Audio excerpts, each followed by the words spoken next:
The Italian is one of the most aggressive openings that you can play. If you understand the ideas, then you should be crushing everyone.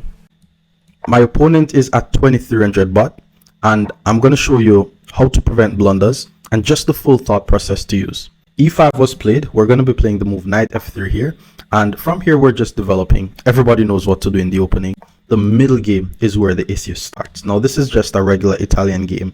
The opponent is playing the two knights defense. Now because it's at 2300 bot, I'm not going to be playing the fried liver attack, and I really hope that you guys understand why knight to c3 is a mistake here. If we go knight c3, knight takes e4 is going to be a beautiful sacrifice, and black is going to already equalize the game. So if you're an Italian player, it's very important that you play the move pawn to d3 here and just continue with your development this way. Now if you notice, my opponent is also developing their pieces. They have 3 pieces developed. I'm about to get my king castle. Now a6 was played, and from here, with the regular advanced version of the Italian, we're going to be playing the move pawn to c3. I'm going to be dropping a video on Italian for lower rated players, but this is actually the main line. The bishop went back to a7, and from here, a very nice maneuver that I really want you guys to understand is what to do with this knight on b1. Now the knight on b1 usually goes to f1. And because the rook is in the way, we need to move the rook out the way.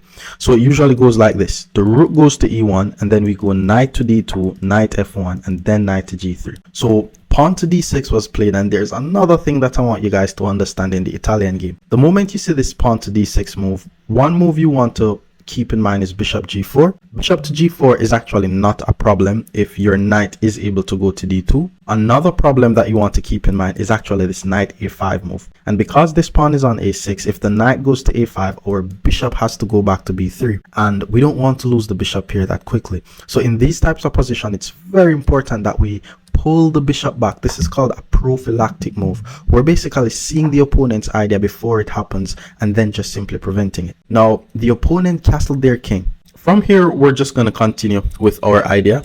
This bishop to g5 move is interesting. If you're going to play a move like bishop to g5, you have to be prepared to face h6, bishop back to h4, and then g5. And you may be in some trouble here, but a nice idea that you can do is actually sacrifice your knight on g5, and then after the pawn takes, you take back.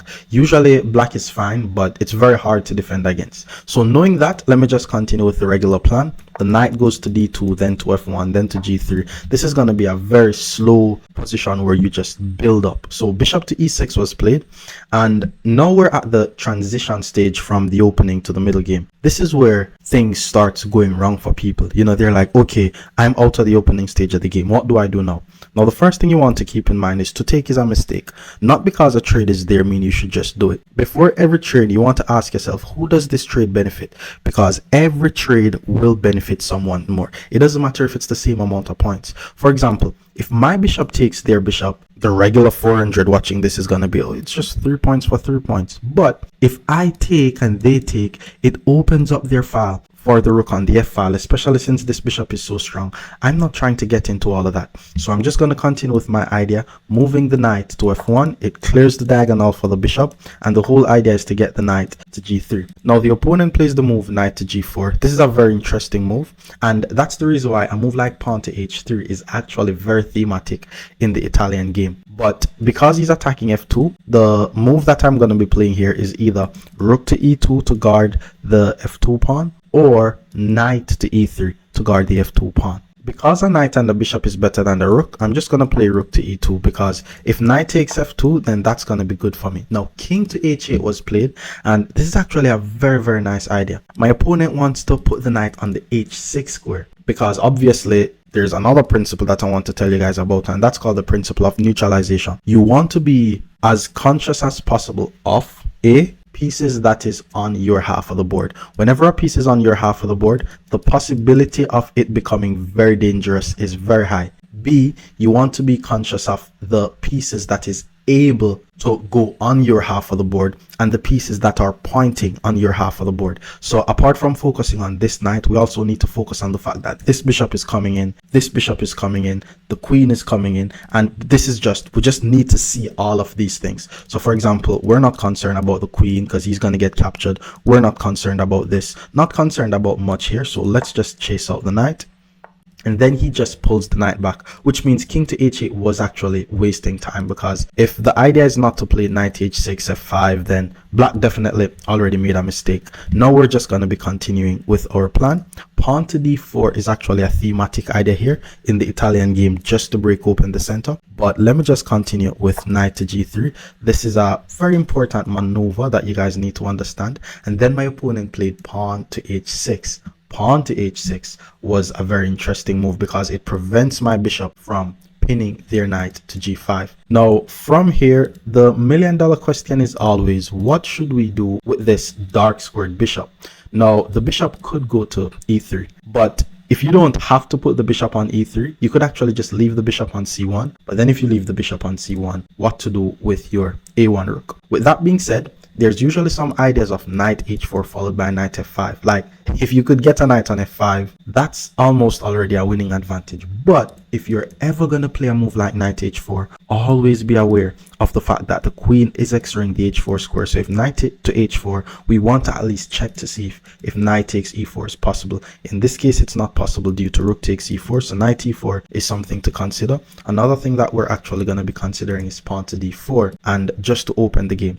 Now, if you really want to outplay your opponent, another move you could think of is also pulling the bishop back to c2, then d4, because this bishop could get very active on this diagonal. Let's just work with knight to h4, because we already said a knight moving to f5 is just a very nice idea. Now, my opponent plays pawn to d5 in this position, and we usually always take on d5. Pushing the pawn to d4 could be good for black depending on the position. And if we allow them to take, it basically trades the queen off the board. And we're not really trying to trade the queen. So let's just take here. Now, one downside of taking on d5 means it weakens the f5 square a bit because we're no longer controlling f5. But my knight is still able to get to the f5 square. Now, bishop takes b3 was played. And the question is, how do we recapture? We could choose to take with the queen or the pawn. But there's another thing that I want you guys to keep in mind. And this is called the drawback technique.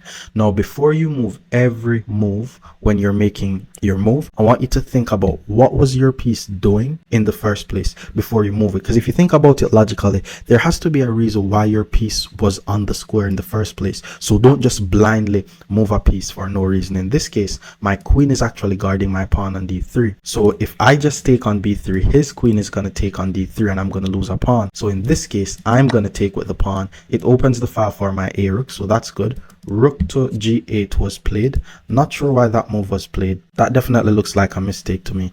One of those bot moves. But okay, we have a very strong knight on f3. One idea we also need to keep in mind is if we're able to get our queen on f3, that's good. And we need to finally finish our development. So let's just play bishop to e3 here. That's a good way to complete our development. Once the bishop takes, we could choose to take with the pawn if we want to open the f file, or we could simply take with the rook and move the rook to f3. So both of these are good moves. Now, I'm actually going to choose to take with the pawn. And this is what you call a stable positional advantage in chess. Now, my opponent just played the move king to h7, which means pawn to g6 is definitely gonna come. So you could say he's gonna chase away my knight. However, we want him to move pawns on the side that the king is on. The more you're able to force the opponent to move the pawns on the side that their king is on, the more it exposes their king. We're not going to win the game by just quickly rushing and sacrificing materials right now. We're still going to be improving our position. So I'm going to play the move pawn to e3. What this does, it just allows my knight to come back to e3 if I have to come back to e3. But most importantly, I want to get my pieces in the game that are not doing anything. So for example, we know that rooks needs files. This rook is on a file because our pawn is not in the way. This rook, however, is not on a file and our pawn is in the way. So what should we do? We need to improve our position. So we're just going to move the rook to f2, putting the rook on this open file. And the more you're able to move your rooks, point those pieces towards the opponent's pieces, that's where the tactical ideas are going to come from. So the opponent plays rook to d8. Again, Let's look on the opponent's last move so we can see what's happening. He is attacking d3 2 times. His rook and the queen attacks d3. I'm only guarding d3 once. What does that mean? Does it mean we need to immediately guard d3? Not necessarily, because that's not actually how you defend in chess. Like, guarding d3 is actually the last thing that I'm going to be thinking of. For example, a move like rook to f3 is just fine here. We add an extra defender and we're doing fine. But once you're now in the middle game, it's time to start looking for the best move. And this is how you find the best move in chess. You want to ask yourself, what move can I play where I put a piece on the opponent's half of the board? Because any move that you play where you put a piece on the opponent's half of the board, these usually automatically qualifies for forcing move. It could be a check, it could be a capture, or it could be a threat. So immediately I'm actually thinking about sacrificing my knight on h6. But if I sacrifice my knight on h6 and the pawn takes on h6 and then I take on f6, the rook is actually able to take my knight. But that's what I'm thinking of. Another thing that I'm thinking of without even guarding my pawn is just to immediately play a move like knight h5, because if the queen takes my pawn, I take the knight. But if knight h5, the knight could take on h5 and the queen could take the pawn. I mean, in the end, I should be able to take on f7. But because we have a stable positional advantage, we don't want to lose that. So let's just start by playing rook to f3, and then in the future I'm gonna play like queen to f1. Well, he moves his rook to f8. No, that is bad. That's definitely bad, because the rook no longer attack my knight. So does that mean the sacrifice works now? Let's look on it. If we take on h6, the pawn takes on h6, we take the knight, and this is called removing the guard. However, if I take on h6, it doesn't guarantee that he's going to use the pawn. Like, what if he takes with the king? If he takes with the king, however, I'm actually thinking about sacrificing my rook on f6 with check. Because if his pawn takes, my knight comes in with check. And then once his king move, queen to h5 should lead to a checkmate. And that brings us to another thing that we need to understand about chess. For a successful sacrifice to work, you need at least 3 pieces. Or for a successful attack to work, you need at least 3 pieces. 1 to sacrifice and then 2 to mate. So I could sacrifice this knight and then I would have another 3 pieces to mate. So let's start by playing the move knight takes h6. That's either a brilliant or a blunder. He decided to play king takes h6, so I'm now down by an entire knight. But to continue my attack, I'm going to play the move rook takes f6, sacrificing my rook. And then pawn takes was played. Now, okay, black's king is going to get checkmated here. I only have a queen and a knight in the attack. But there's another thing that I want you guys to keep in mind is queen and knight. These are like the best duos, the best 2 pieces that works together, because the queen controls all the good squares and then the knight is like, you know, it covers like the tricky squares. So already I'm seeing a way to win the opponent's queen. So you could pause the video and try to find it, but queen to h5 check wins the opponent's queen, because the king has to go to g7 and then I'm going to play knight to f5 check, and then if the king goes back to g8, I'm going to play queen to h6, and there's literally nothing my opponent could do to prevent checkmate unless he sacrifices the queen. So I could also start by playing the move knight to f5 check, and I think the opponent still has to sacrifice the queen, because after knight to f5 check, if the king goes back, I check here, and once the king moves, checking here leads to a mate, and if the king goes here after knight f5, checking here also leads to a mate. So if I play knight to f5, my opponent will sacrifice the queen. If I play queen to h5, king move followed by knight to f5, my opponent will also sacrifice the queen. So the question is, what's the best way to win the opponent's queen? Now here's what I found. If I start with queen h5 then knight f5, yes, I'll win the queen, but I'm gonna lose this pawn. But if I immediately start with knight f5, in the end, my queen will be guarding the pawn. So the queen had to be sacrificed. Let's just take, my pawn is guarded. And it doesn't mean that we're going to stop our attack. We're actually going to be continuing with the attack. And it brings us into another thing that I want to teach you guys. How do we attack? We already spoke about a successful attack comes with 1 piece to sack and 2 piece to mate. But what I did not talk about is the fact that we need to bring more pieces in the attack. For example, yes, I'm winning, but my queen by itself is not going to be a checkmate. And then I'm going to teach you guys another concept, and this is called a rook lift. So we're actually going to bring our rook in the game by using a rook lift, and this is basically when, you know, self-explanatory, you lift the rook and then swing it over to the other side. So I'm going to hit him with rook to a4 with the whole idea of swinging the rook over to h4. and this should be good. So rook to g5 was played. That was a good defensive move, because once I check here, the king goes here, and then the question is, how do I bring more pieces in the game? I'm not seeing that, but it allows a trade. But I'm also thinking of playing queen to d2 and just pinning the rook. So there's two things we could do. We could check, the king has to go here, and then we trade the rooks off the board. Or we could play queen to d2, and this is called a pin, because now he has to move the king because I'm threatening h4, which applies pressure to his pinned rook. So let's play the move queen to d2 here. That's a nice pin. So the opponent pulled the king back to h7 to prevent the pin from happening. And now I want to figure out how to deliver a checkmate. Delivering a checkmate here will not be easy, so we may have to just grind out the position to the end. By the way, I'm winning, so if I trade any pieces off the board, it's gonna be good for me. For example, moving my rook to g5, but then it allows rook takes f5. So I'm thinking of queen e3, so that way if rook takes f5, I'm able to pin. But then the king goes here. Okay, that's something. Okay, let's start by getting our rook in the game. The king had to go back, and now I'm just gonna play rook to g4. We're winning in material. We have more pieces than the opponent. The goal is to trade. The king moves over to f8, which is also not the best, because now I'm able to just trade pieces off the board. Once he takes, I'm thinking of taking. There is a drawback. It leaves d3 unprotected, but now I have two pieces in the attack. Look at this. Once I take, if the rook takes here, I'm actually going to play f6. So that did not happen, but king to e8 was played. Now we're just thinking of how are we going to end this game. If we check, the king goes here, we have nothing. But if we check and the king is not able to go here and has to go here, we take this pawn.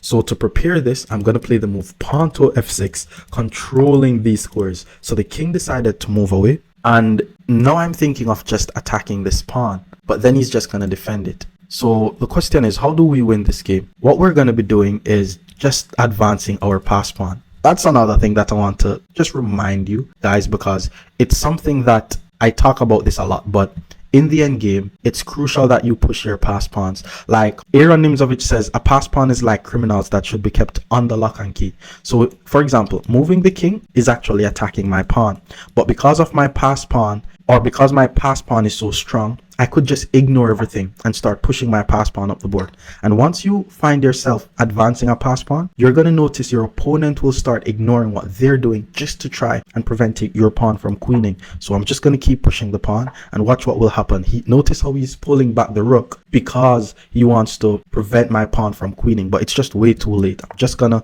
keep rolling the pawn up the board. And now my pawn is one move away from queen. Now this is just a nice tactical idea to teach you guys how to queen a pawn. For example, the rook is just preventing the pawn from queening. So there's two things I could do. One, I could go queen to g7, protect the queening square. So once I push the pawn and the rook takes, I take back. Or I could simply play the move queen to g8, knowing that once the rook takes my queen, I'll simply take back. She did not take the queen, so let's just move the king. Now I'm just gonna have two queens on the board. The rook went back. Now I'm just gonna queen. Now I have two queens on the board. Takes.